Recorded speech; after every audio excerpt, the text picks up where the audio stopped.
Presiden Joko Widodo mengingatkan aparat penegak hukum untuk tidak menyalahgunakan regulasi yang tidak sinkron.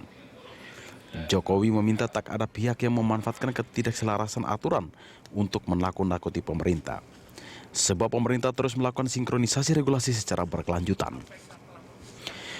Jokowi memperingatkan penegak hukum dan pengawas agar jangan sekali-sekali memanfaatkan hukum yang tidak sinkron untuk menakut-nakuti eksekutif, pengusaha, dan masyarakat.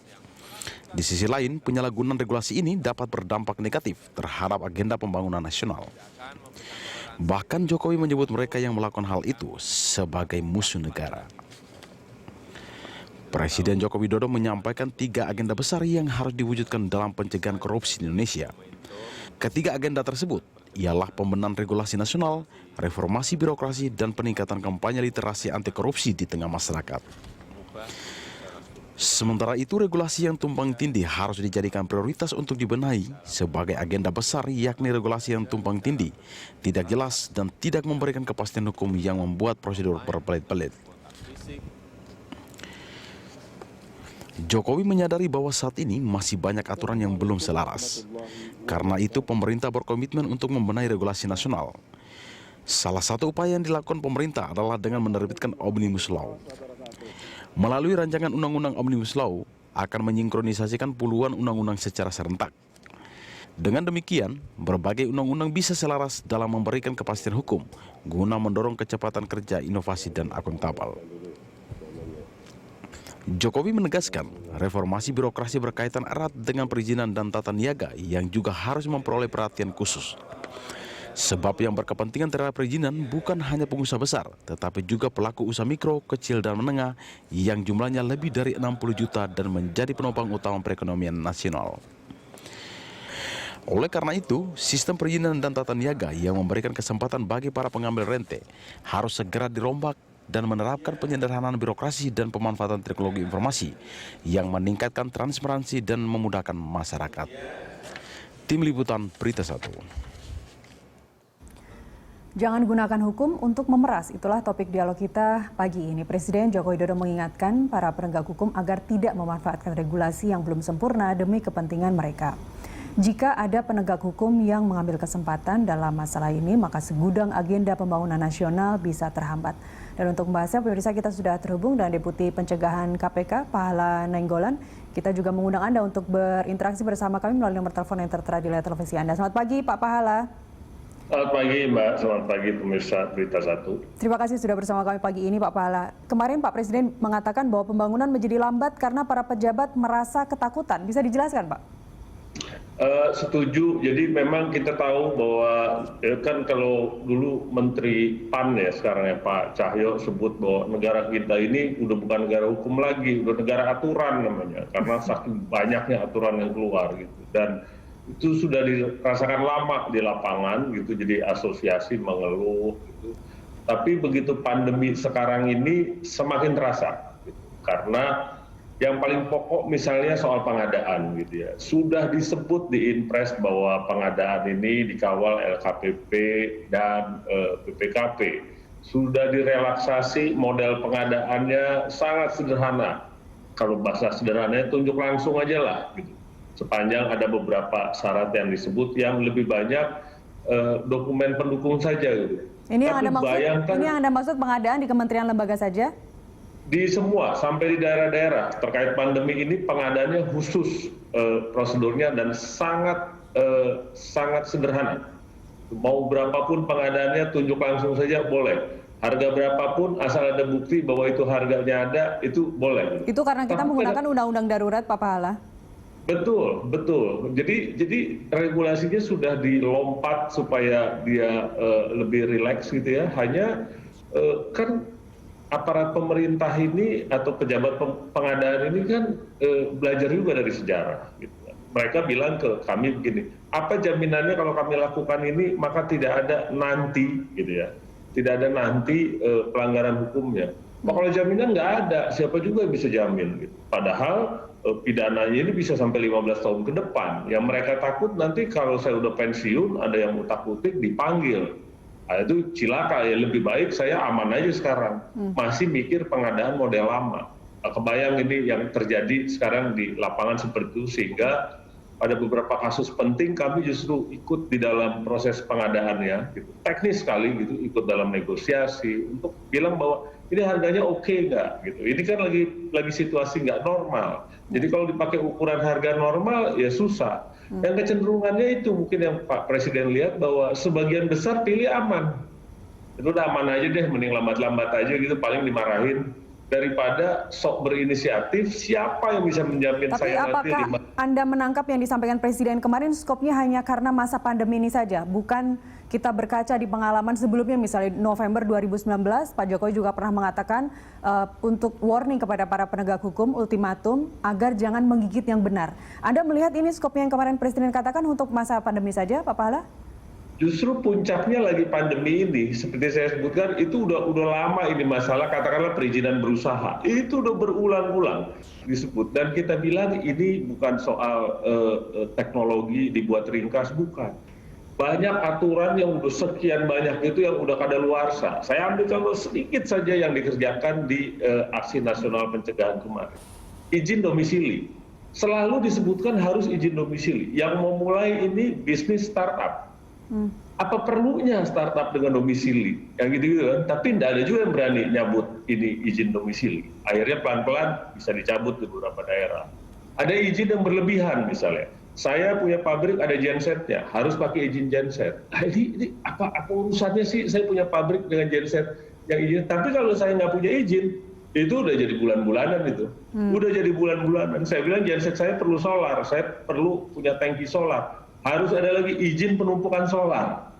Yang begitu-begitu dimanfaatkan sama orang yang tahu bahwa Anda melanggar aturan. Betul, orang yang tahu ini aturan, maksudnya para penegak hukum? Penegak hukum, aparat pengawas. Aparat hukum? Jadi kita bilang karena aturannya memang tidak ada yang pernah melihat secara detail. Mana yang kadaluarsa, mana yang berlebihan. Para pengawas ini siapa saja Pak Pahala? Banyak di pemerintah daerah kita sebut, misalnya kalau tata ruang ada dinas pengawasan penertiban bangunan. Okay. Gitu. Kalau di aparat lagi ada pemeriksa gitu ya. Oke, jadi sekali lagi kalau mengacu kepada statement Presiden, pembangunan menjadi lambat karena para pejabat merasa ketakutan. Ini para pejabat merasa ketakutan terhadap aparat pengawas dan juga para penegak hukum. Artinya apa yang harus dibenahi di sini? Dari sisi investasinya kita sedang menggodok Omnibus Law, kemudian dari sisi aparat penegak hukumnya, ini sebenarnya mana yang harus dibenahi? Nggak bisa satu-satu gitu ya, artinya gini, dari yang kita lihat regulasi yang saling tumpang tindih, kadaluarsa, berlebihan, segala macam itu, bayangkan kalau kita di kabupaten, itu kita lihat paling sedikit 150 izin dan rekomendasi. Paling sedikit itu pasti ada, karena dia gampangnya bikin perda. Maju lagi, perda lagi. Yang dulu diapain, dibiarin aja. Ini kan tetap berlaku kan, gitu kan, nggak diperbaiki atau dicabut. Sehingga kalau ada orang yang berniat tidak baik, gitu, entah pengawas, entah aparat hukum, dia kumpulin itu aturan, dia liatin perda yang implementasinya tidak pernah diawasi. Yang paling sering tata ruang, udah dibangun, ternyata melanggar tata ruang. Dia bilang ini melanggar Pak, masa mau dibongkar? Kita bilang lah kenapa dari dulu nggak diawasi, gitu kan? Kita lihatlah di lingkungan kita lah, gitu kan. Tahu nggak bahwa rumah itu harus ada sumur serapan? Kalau dicek semua rumah saya nggak yakin tuh ada. Gitu. Itu udah jelas melanggar. Tapi kita bilang ini kan aturannya ada. Nah kita bilang banyak oknum-oknum baik pengawas, penegak hukum, oknum ya kita bilang gitu. Ya. Tahu pasti bahwa ini aturan susah dilakukan.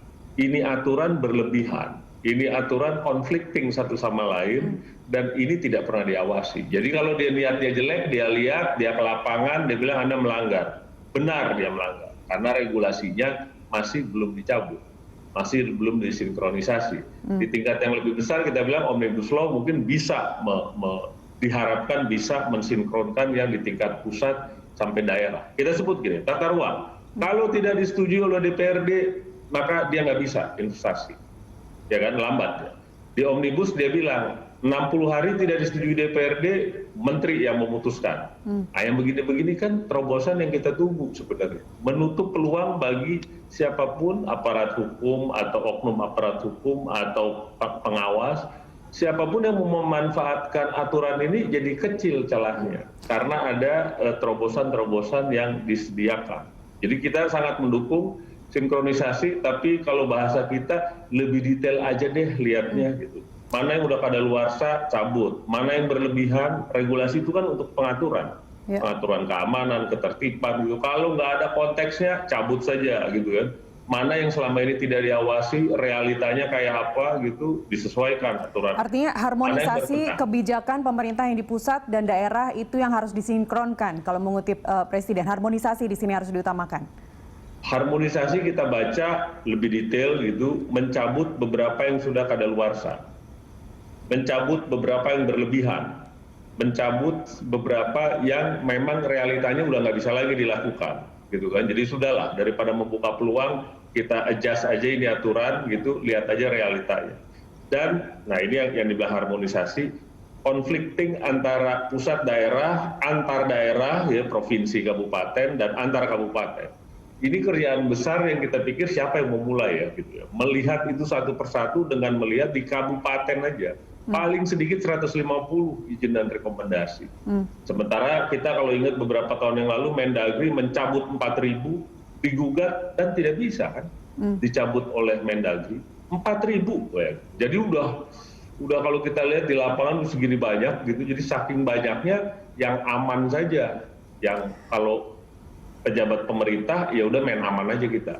Tapi kalau buat pengusaha aman itu artinya kan nggak jalan. Ya. Kalau dia jalan ya siap-siap aja nanti jadi bulan-bulanan. Itu yang kita lihat kondisinya dan kita setuju bahwa kerjaan besarnya harus dimulai dari harmonisasi, tapi harus dilanjutkan ke tingkat lapangan dan kalau bisa ada yang pemerasan ini ya dihukum gitu, supaya tahu orang nggak bisa dia melakukan pemerasan. Meskipun selama ini juga sudah ada buktinya aparat penegak hukum yang dihukum karena kasus pemerasan, bukan Pak? Ya itu banyak lah kalau di tingkat lapangan begitu, kita sebut oknum-oknum yang tahu bahwa ini aturan tidak mungkin dilakukan. Misalnya begitu kan, tapi ada yang melakukan, nah ini pasti melanggar. Dia datang, dia tunjukin, lantas oh ya sudah berdamailah dia di situ. Kita sebut pemerasan. Kalau melapor yang diperas, kalau nggak melapor, selesai kan, terjadi baik-baik saja. Dan itu biasanya pengusaha ya udahlah milih damai aja di belakang daripada kasusnya berbelit-belit, tambah panjang, investasinya tambah mundur begitu. Bisa saya simpulkan dari pernyataan Anda Pak Pahala, artinya di sini jika terkait investasi, Omnibus Law adalah salah satu cara yang paling efektif, yang paling solutif untuk dilakukan saat ini terlepas dari kebutuhan buruh misalnya atau kesejahteraan buruh yang masih terus didengungkan begitu, yang masih terus mengundang pro kontra. Untuk investasi, Omnibus Law adalah satu-satunya jalan. Kita sih bilang Omnibus Law di tingkat yang besar iya, tapi yang kita bilang di tingkat yang lebih kecil lagi harus ada dalam tanda kutip ya, Omnibus Law lain gitu ya, di tingkat pemerintah daerah gitu, karena yang operasional kan di sini gitu. Kalau yang Presiden bilang UKM itu kan izin di kabupaten gitu, yang kita bilang siup gitu bisa nggak 24 jam, beberapa kabupaten bilang bisa 24 jam dan gratis, online, baik. Tapi beberapa bilang oh perlu izin domisili Pak, perlu undang-undang gangguan yang termasyur itu undang-undang dari zaman Belanda gitu, tapi masih diminta oleh pemerintah daerah harus ada izin tetangga kiri kanan depan belakang gitu. Saya pikir nah ini Omnibus Law di tingkat pusat baik, tapi siapa yang nanti akan memastikan semangat Omnibus ini turun juga ke tingkat pemerintah daerah, padahal yang terjadi di lapangan adalah lancar di pusat, begitu masuk ke daerah dia mau teriak kemana lagi. Kalau di pusat kan BKPM segala macam, dia teriak di pusat cepatlah kedengeran. Tapi kalau di daerah kemana dia? Apalagi kalau investasinya meliputi beberapa kabupaten, udah nggak ngerti dia mesti kemana. Dia harus padahal semangat dibentuknya Omnibus Law itu sesuai namanya, satu aturan untuk semuanya. Setuju. Yang belum kan perda-perda ini yang di daerah-daerah ini gimana cara menertibkannya supaya spirit pengaturan kita setuju gitu ya. Tapi kalau bikin aturan boya ada nilai tambahnya. Apakah ini benar-benar mengatur, jadi dalam arti lebih tertib, lebih aman, dan gitu-gitu ya. Atau jangan sekedar kalau ini mau PAD ya disebut PAD, ini untuk penerimaan asli daerah, baik, sebut berapa retribusinya gitu. Jangan retribusinya cuma 1 juta, pada prakteknya bayarnya 10 juta, karena ada hahu-hahunya yang lebih susah dipenuhi. Kalau memang 10 juta ya sebut aja 10 juta, tapi jelas. Gitu. Nah ini kita bilang Omnibus Law kita setuju harusnya dimulai oleh pemerintah ke tingkat pemerintah daerah mulai dari provinsi ke bawah. Gitu ya. Kalau enggak ya begini terus nih, di pusat selalu promosinya investasi lancar, baik, mudah, 24 jam Anda bisa ke sana kemari, baik di pusat.